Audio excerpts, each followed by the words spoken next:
안녕하세요. 함익교회 손호열 목사입니다.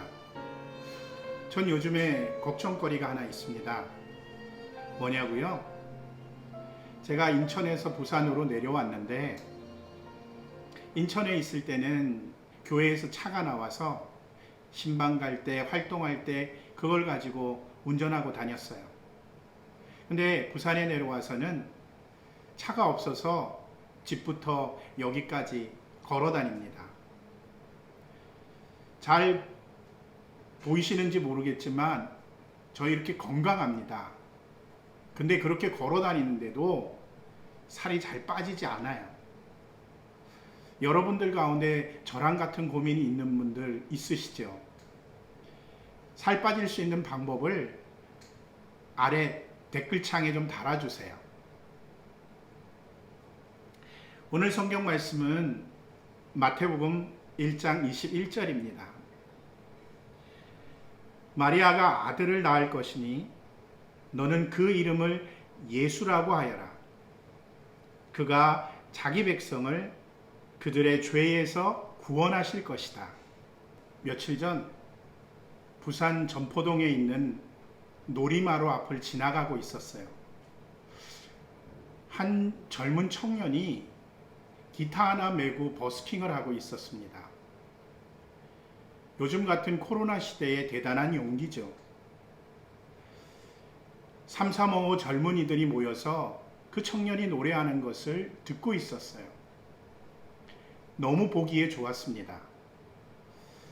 저도 그 모습을 지켜보다가 갑자기 이런 생각이 드는 겁니다.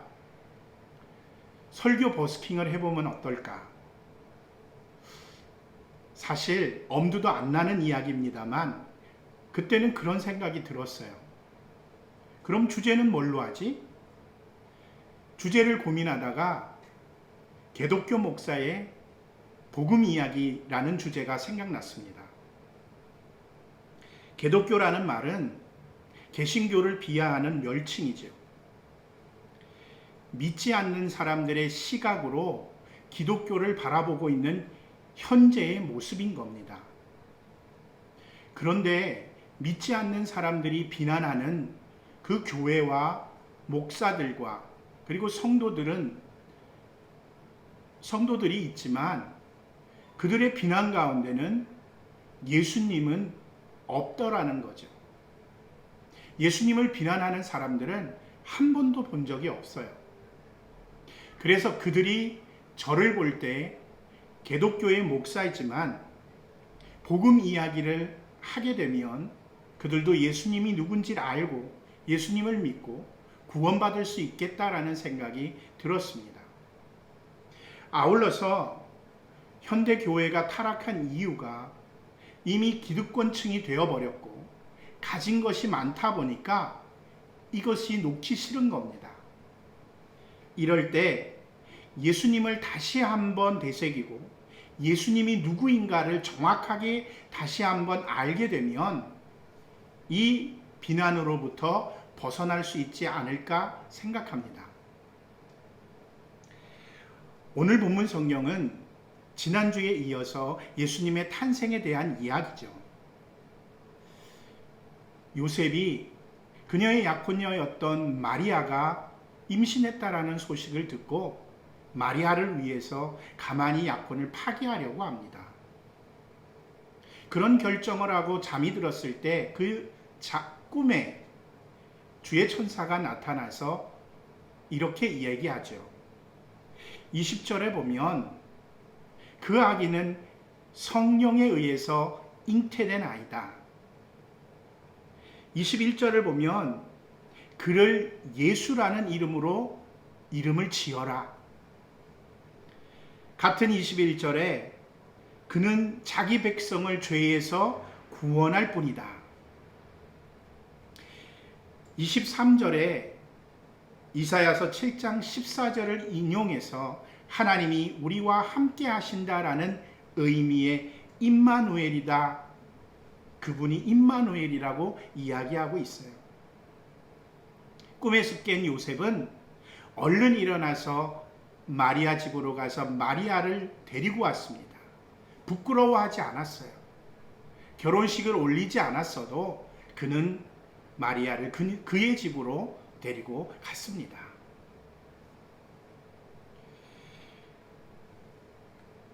오늘 본문 성경에서 예수님이 누구인가에 대해서 알려주고 있습니다. 천사의 말을 통해서 예수님이 누구인가에 대해서 분명하게 말씀하고 있죠. 여러분들은 오늘 본문을 통해서 예수님이 누구인가에 대해서 알게 되셨나요? 먼저 20절을 통해서 성령으로 잉태된 분이라고 말씀하고 있어요. 남자와 여자가 결혼해서 생물학적으로 임신한 아이가 아니라 성령으로 잉태된 아이라는 겁니다. 누가복음 1장 38절을 보면 마리아가 말하였다. 보십시오. 나는 주님의 여종입니다. 당신의 말씀대로 나에게 이루어지기를 바랍니다. 천사는 마리아에게서 떠나갔다라고 기록하고 있습니다. 마리아의 순종에 하나님의 은혜, 하나님의 능력, 하나님이 직접 마리아에게 오셔서 잉태된 아이라는 거죠. 이렇게 잉태된 아이는 순결하고 깨끗하고 다른 인간과는 다른 죄성이 없는 분이라는 것을 말씀하고 있습니다. 두 번째는 21절에 그를 예수라고 이름 지어라 라는 것에서 예수님이 누구인가를 알 수 있습니다. 수많은 이름 가운데 왜 예수라고 지으라 그랬을까? 예수는 당시에 굉장히 흔한 이름입니다. 하지만 이 예수라는 이름의 어원을 쫓아가다 보면 여호수아의 변형이라는 것을 알게 되죠. 여호수아가 누굽니까? 애굽에서 광야까지는 모세가 이스라엘 백성들을 이끌고 나왔어요. 광야서부터 가나안까지 모세를 이어서 이스라엘 백성들을 인도한 사람이 바로 여호수아입니다. 여호수아는 민족을 이끈 민족의 리더였어요. 마찬가지로 예수님은 광야 같은 이 세상에서 자신의 백성들을 가나안 땅으로 인도하는 위대한 주님의 백성의 리더라는 것입니다. 예수님은 정말 위대한 리더셨어요. 세 번째는 같은 절에 있는 21절을 통해서 알 수 있는데 자기 백성을 죄로부터 구원할 이라는 겁니다. 죄의 뜻은 하마르티아라는 단어를 쓰고 있어요. 이것은 관역에서 빗나갔다라는 뜻이죠. 이 말을 히브리어로 번역하면 하타라는 단어를 사용하는데 이 역시 관역에서 빗나갔다라는 의미를 포함하고 있습니다. 관역에서 빗나갔다라는 것의 주체는 화살이에요. 화살이 관역까지 정확하게 날아가야 되는데 관역을 비켜서 갔다라는 뜻입니다. 화살은 사람이고 관역은 하나님입니다. 사람이 하나님을 향하여 가야 되는데 하나님을 벗어나서 가는 것이 죄라는 거예요. 다시 말해서 하나님을 벗어난 행동, 하나님을 벗어난 생각, 하나님을 벗어난 마음 전부가 죄라는 겁니다. 세상에서 이야기하는 죄와는 큰 차이가 있죠. 세상의 죄는 도덕적으로, 율법적으로, 성문법적으로 이것을 어긴 사람들이 죄를 범한 사람입니다. 하지만 하나님 앞에서의 죄는 하나님을 벗어난 모든 것이 죄가 된다라는 사실입니다. 죄의 근원은 창세기 3장에서 우리들이 알 수 있어요. 하나님께서 남자와 여자를 만드시고 이들에게 에덴 동산을 허락하셨죠. 어느 날 여자에게 뱀이 찾아옵니다. 뱀이 찾아와서 여자를 유혹하죠. 하나님께서 만드신 이 에덴 동산에 있는 모든 나무의 과실을 다 하나님이 먹지 말라고 하더냐? 이 말에 여자가 대답을 합니다. 아니, 이 동산에서 나는 모든 열매를 하나님은 먹으라고 했는데 단 하나 동산 중앙에 있는 선악과는 먹지도 말고 보지도 말고 만지지도 말라고 하셨어. 그렇게 하면 죽을 거라고. 근데 사단은, 아니 뱀은 이때 여자의 말에서 중요한 것을 얻습니다. 그리고 다시 질문을 하죠. 아니야, 안 죽어. 오히려 먹으면 하나님처럼 될걸? 여자는 그 말에 혹해서 하나님과 동행하는 걸 잃어버리고 그 열매를 먹습니다. 그리고 그의 남편에게도 주죠. 뒤에 가서 하나님의 명령을 듣지 않았다라는 것을 깨닫고는 숨습니다. 그때 하나님이 이 남자와 여자를 찾죠. 그리고 나서 하나님과 대화하며 자신들의 잘못을 고백하기보다는 서로에게 핑계를 대고 죄를 미루게 됩니다. 하나님은 그들에게 벌을 내리시고 뱀에게도 동일한 벌을 내리시죠. 그리고는 에덴 동산에서 쫓아냅니다. 인류에게 죄가 들어온 시작이었죠.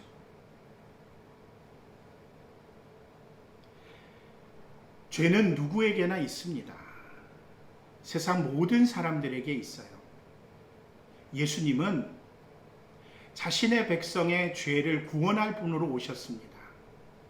다시 말해서 이 세상의 모든 사람들의 죄를 구원하기 위해 오신 거예요. 세상 사람들 가운데 죄 없는 사람이 없죠. 세상 사람들 가운데 태어나면서 나는 죄가 없어라고 주장할 이도 없습니다. 예수님은 분명히 이 세상의 모든 사람의 죄를 짊어지고 구원으로 인도하시려고 오신 분이에요. 요한복음 1장 29절에 그래서 세례 요한은 이렇게 고백하고 있습니다. 다음 날 요한은 예수께서 자기에게 오시는 것을 보고 말하였다. 보시오, 세상 죄를 지고 가는 하나님의 어린 양입니다. 맞습니다. 예수님은 세상 모든 사람의 죄를 짊어지고 가신, 그리고 구원으로 인도하시는 그런 분으로 오셨어요. 마지막으로 23절을 보면 하나님이 우리와 함께 계신다, 임마누엘 되시는 분이 예수님이라고 소개하고 있습니다. 우리와 함께 계신다라는 것은 그냥 심중적으로 마음만 같이 있는 게 아니에요. 죄인들 속에, 이 세상 속에 육신을 입고 직접 오셔서 살 부대끼며 살기 위해 오셨다라는 겁니다. 그렇게 함께 하신다라는 거예요. 죄인들의 희노애락을 같이 하시면서 같이 웃고 고난을 나누고 우리들의 어려움을 알고 우리들에게 고통을 아시면서 그렇게 함께 계시겠다라는 표현인 겁니다. 그러기에 예수님은 위대한 분입니다. 예수님은 누구신가요? 예수님은 죄인으로 가득 찬 이 세상에 죄 없으신 분이 직접 오셔서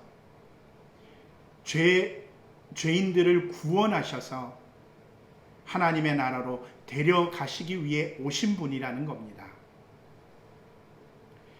여러분들 각자는 모두 다가 죄인입니다.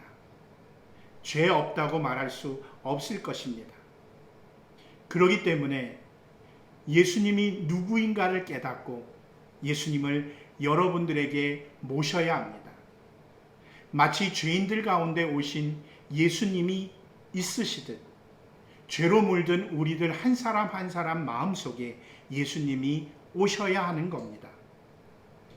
예수님이 오시면 변화됩니다. 죄에 대해서 민감해져요. 내가 하나님을 향한 마음과 생각과 행동을 하지 않을 때, 이게 죄인이구나, 이게 죄구나를 깨닫게 해주십니다. 아울러서 그렇게 하다 보면 내가 죄인임을 고백할 수밖에 없어요. 나 스스로가 겸손해지고 내 것이라고 주장하는 것이 아무것도 없음을 깨닫고 고백하게 되죠.